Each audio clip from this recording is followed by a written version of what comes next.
Castorbren a réussi l'énorme exploit de se qualifier pour les demi-finales de l'Eurocup jeudi en battant Mersin de 6 points après avoir été battu de 5 à l'aller. Les Brennois ont d'abord mis le feu à ce quart de finale retour dans une salle pleine à craquer devant 1600 spectateurs avant de jouer avec pour assurer sa qualification au terme d'un dénouement au suspense extrême. Car après avoir mené de 20 points et alors que Mersin vient de planter un 14-0 pour revenir dans la course à la qualification dans le Money Time, Castorbren n'avait plus réussi à marquer dans les 6 dernières minutes, pas même au lancer. Restant sur un 0/6, c'est tout le public qui a alors retenu son souffle sur le dernier shoot de Pimenova. 82-76, Castorbren pouvait exploser au coup de sifflet final pour une qualification historique en demi-finale de la Coupe d'Europe. Jusque-là, Castorbren avait mis effectivement le feu à sa salle et quoi de mieux que de démarrer avec un 6-0 pour remettre directement les compteurs à zéro. Annette Steinberga avait montré la voie à 2 reprises et Castorbren jouait déjà bien le coup en défense face à une équipe de Mersin toujours aussi sûre d'elle à ce moment de passer le cap de cette équipe belge. Céleste Tran-Davis avait donc fait 6-0 pour placer Bren sur la bonne voie alors que Sidney Spencer alignait aussi, forçant le coach turc déjà au temps mort.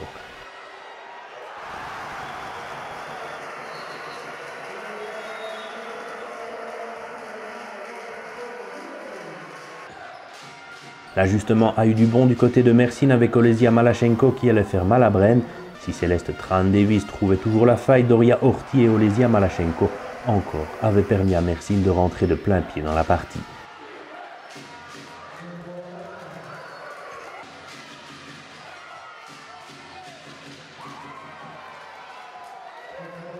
Ce sera 14-9 sur une bombe de Sidney Spencer alors que l'on jouait depuis 7 minutes.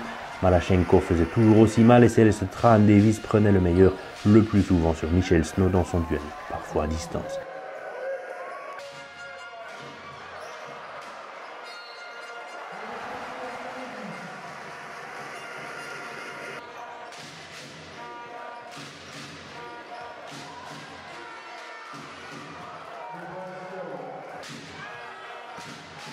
Sidney Spencer montrait que Bren pouvait aussi rivaliser à l'intérieur et les Brabançons conservaient toujours cette marge d'avance qui leur permettait de rêver à la qualification. Kim Mesdag s'en assurait aussi, il le fallait car après Malachenko, c'était Donika Hodges qui entrait dans la danse du côté de Mersin pour garder les Turcs au contact 24-16.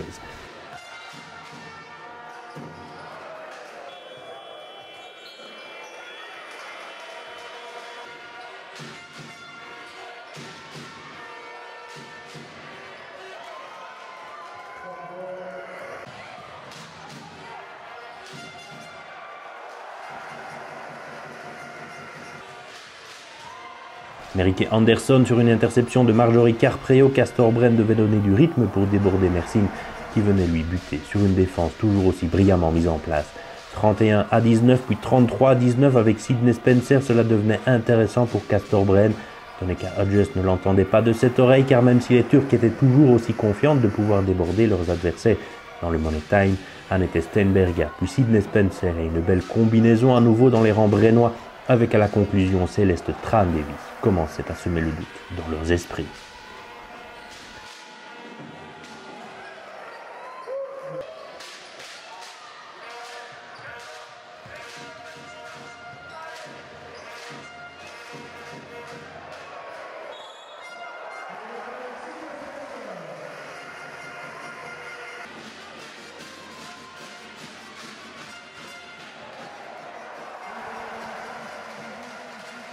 Michel Snow ne parvenait que trop rarement du côté de Mersin à développer ses mouvements favoris et à la fin de la première mi-temps, le public brennois allait prendre feu.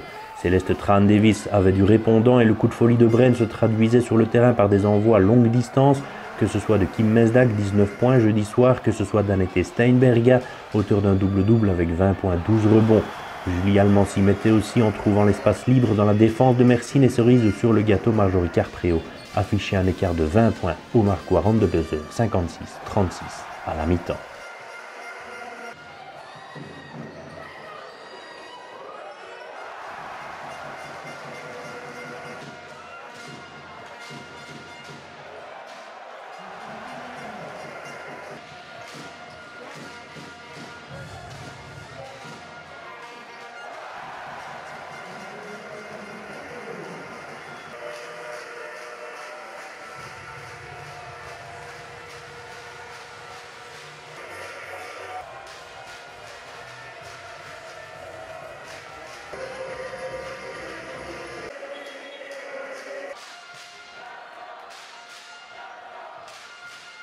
La reprise ne pouvait être meilleure avec une nouvelle bombe de Kim Mesdag qui allait porter l'écart maximum dans cette rencontre à 23 unités.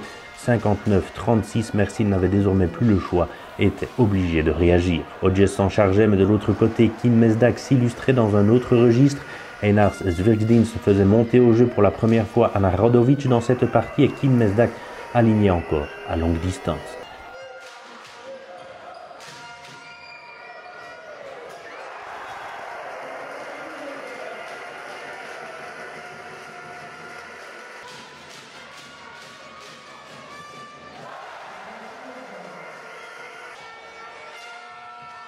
Hodges et Pimenova démontraient que Mersin avait trouvé quelques options et se trouvait désormais bien dans son match, mais les Turcs étaient obligés de courir après le score, et tant que Brenne continuait à marquer, tout allait bien, comme ici avec Annette Steinberga sur un service de Julie Allemand.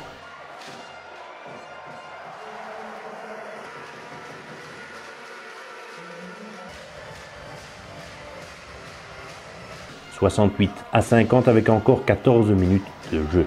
Anna Radovic inscrivait ses 2 premiers points alors que Michel Snow était peu à son affaire. Malachenko, elle, l'était beaucoup mieux, alors que la jeune Serbe engagée par Brenne allait aligner 2 paniers de suite, en contre d'abord, et pour faire 76-56 à la demi-heure de jeu.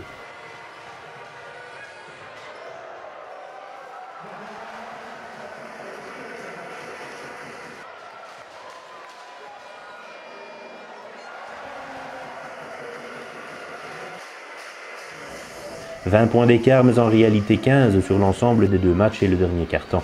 À l'aller, c'était soldé, on s'en souvient, sur un 12-28, soit un plus 16 pour Mersin qui devait mettre en garde les Brennoises. Céleste Tran-Davis allait maintenir cet écart dans un premier temps pour faire 78-58 et Mersin ne savait plus trop à quel sein se vouer. Sydney Spencer puis Céleste Tran-Davis allaient encore trouver l'ouverture pour inscrire 82-62 à 6 minutes du terme. On ne le savait pas encore, mais ce panier de l'américaine allait être le dernier de la rencontre pour Castor Brenne qui allait encaisser un 0-14 dans les dernières minutes. Ce sera 82-69 à 3 minutes de la fin et Mersin s'était rapproché très dangereusement avec Malachenko puis une bombe d'Anastasia Pimenova. 82-74, il ne fallait désormais plus qu'un panier à 3 points pour Mersin pour venir arracher sa qualification alors que Brenne restait toujours muet, même au lancer, à 1 minute 38 de la fin.